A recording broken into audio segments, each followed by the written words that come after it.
You have heard the names Redis, Mongo, Cassandra, DynamoDB, Neo4j. Most engineers can't tell you the difference between them in a sentence. So when their team picks one, they roll with it. Then 6 months in, the database is the bottleneck. Wrong family, wrong shape. Here's the truth nobody tells you. NoSQL is not one thing. It's a 4 completely different families of databases that happen to share a label. Each family solves a different problem. Pick the wrong one, you are rewriting your service at 2 in the morning.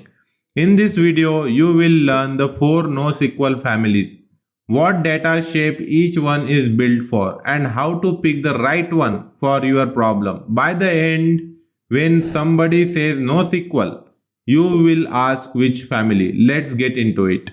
NoSQL means not just SQL. It's an umbrella term, not a product. It covers every database that doesn't store data as a rigid rows and columns with a fixed schema.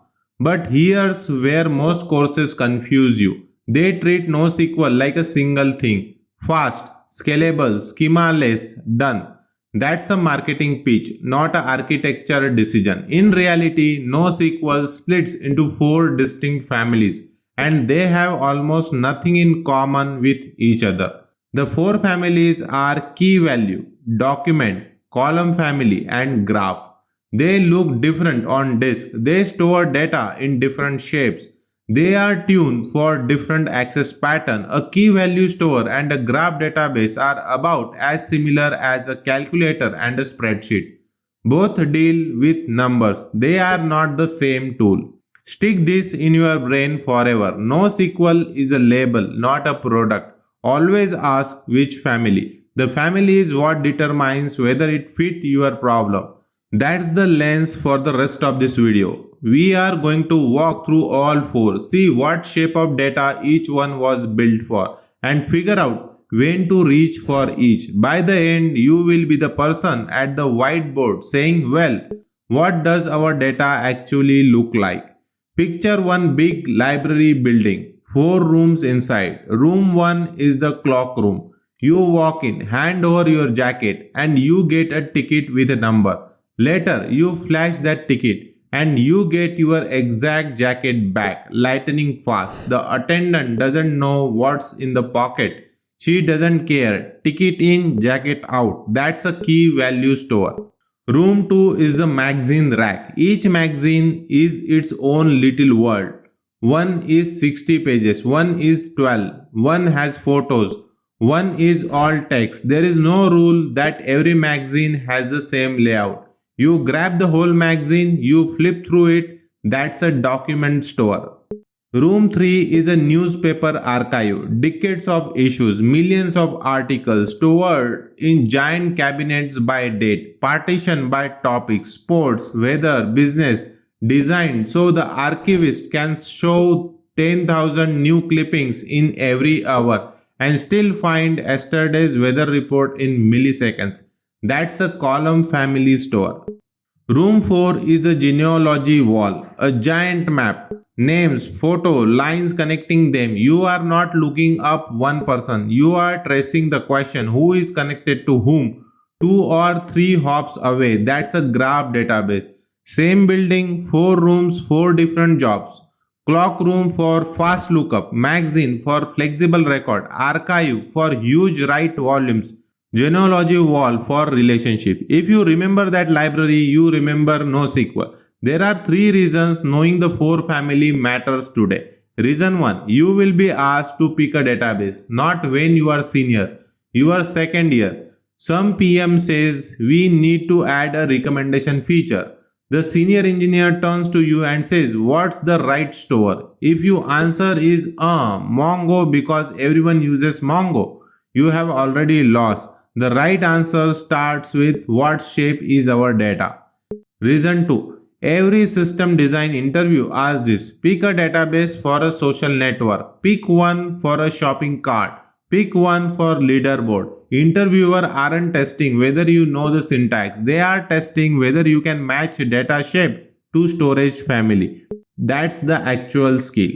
Reason 3. Migrations are brutal. Choosing the wrong NoSQL family and finding out a year later means rewriting your data layer while serving live traffic. Picking right at the start is the cheapest decision you will ever make. Here's where we are going. 4 cards, 1 per family.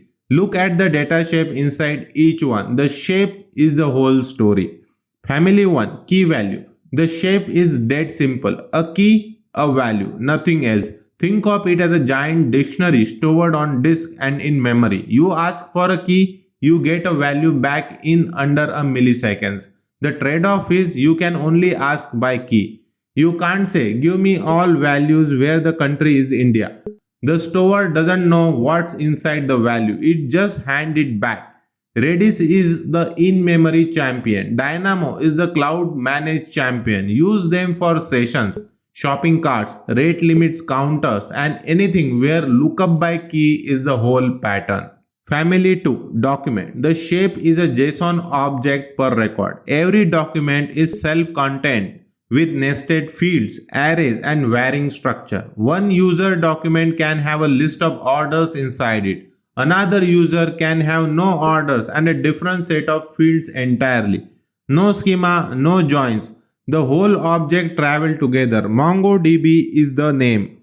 Reach for it when each record is a rich, self-contained object and your field dripped over time. Product catalog, user profiles, content management.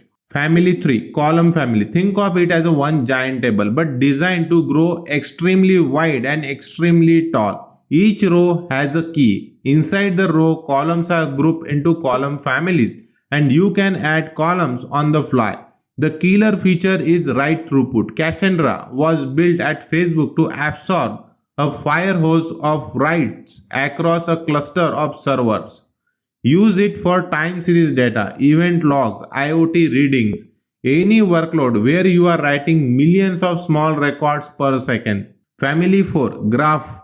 The shape is nodes and edges. Each entity is a node. Each relationship is an edge. The database is built for one specific question. Who is connected to whom and how? In SQL, finding friends of friends means 3 painful joins.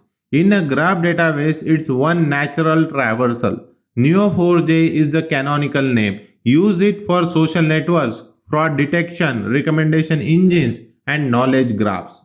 4 families, 4 shapes. The hard part is matching them to your actual problem. This is the question to start with.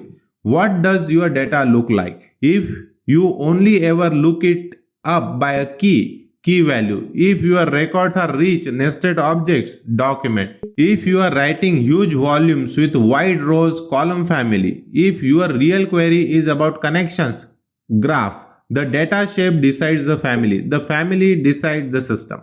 I want to be honest with you about something most courses won't tell you. The good news, pick the right family and the database disappears. Reads are fast, scale is easy, your code stays simple. NoSQL solutions are built to scale horizontally. You add machines, you get more throughput, that's the dream.